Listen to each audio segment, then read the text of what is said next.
रिश्तों को समेटते समेटते हार चुकी है दादीसा, खा ली है बहुत सारी पिल्स, अभी है हॉस्पिटल में। दादीसा ने यहाँ पे ठान लिया है कि वो अरमान और अबीरा दोनों को एक करके ही मानेगी अब।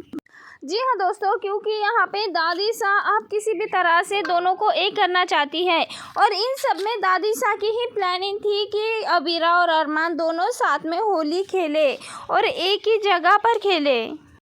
क्योंकि यहाँ पे दादीसा चाहती है अरमान और अबीरा के बीच में जो भी गलतफहमियाँ हैं वो सारी गलतफहमियाँ दूर हो और दोनों एक दूसरे से बात करें। अब यहाँ पे ये दोनों एक दूसरे से बात भी करेंगे और अपनी प्रॉब्लम को सॉल्व भी करेंगे। और यहाँ पे दोस्तों आप सभी को पता ही होगा, बात करने से बड़ी प्रॉब्लम सॉल्व हो जाती है। जहाँ हम सभी ने देखा है अरमान और अबीरा ने दोनों ने एक दूसरे से इतने सालों से बात की ही नहीं है, किसी तीसरे के लगाई हुई आग से ये दोनों अपने रिश्ते को जला बैठे हैं, अपने ही रिश्ते से हाथ धो बैठे हैं।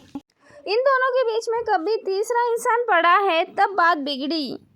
तीसरा इंसान यानी कि अरमान की माँ विद्या, क्योंकि जब भी विद्या अरमान और अबीरा के रिश्ते में पड़ी है तब इन दोनों का रिश्ता खतरे में आया है, ये दोनों अलग हो रहे हैं। अरमान और अबीरा दोनों को भी एक दूसरे से बात करने में कोई भी इंटरेस्ट नहीं है। यहाँ पे दादीसा जब अरमान को समझाती है तो यहाँ पे अरमान दादीसा पे ही भड़क जाता है।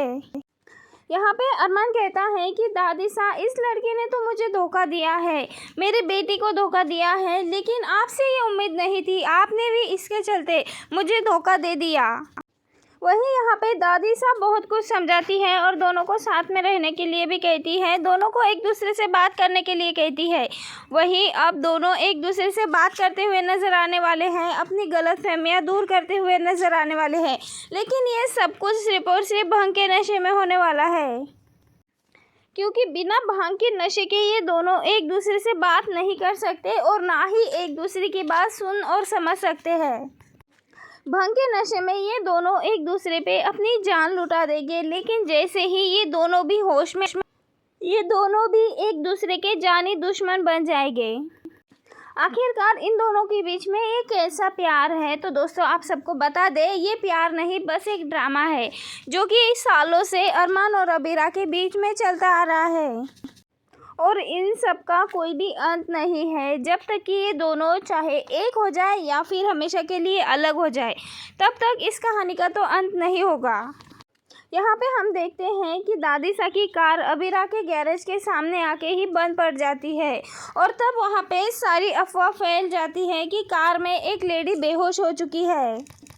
अबीरा उस कार में आती है और देखती है कि दादीसा बेहोश है और वहाँ पे कुछ पिल्स मिली होती है, तो वो पिल्स देखकर ऐसा लगता है कि दादीसा ने ढेर सारी पिल्स खा ली है।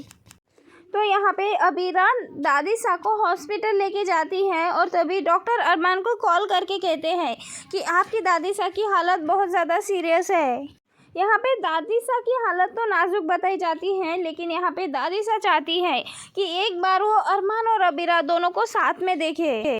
क्योंकि ये दोनों अलग हो चुके हैं, तब से सारे रिश्ते टूट के बिखर चुके हैं, पूरा घर तहस नहस हो चुका है, यहाँ पे कोई भी साथ में नहीं है। वहीं दूसरी ओर मनीषा है, उसका बेटा आरव भी अब घर आने वाला है हॉस्टल से, लेकिन अब मनीषा पूरी तरह से बदल चुकी है, अब वो काफ़ी ज़्यादा बदतमीज़ हो चुकी है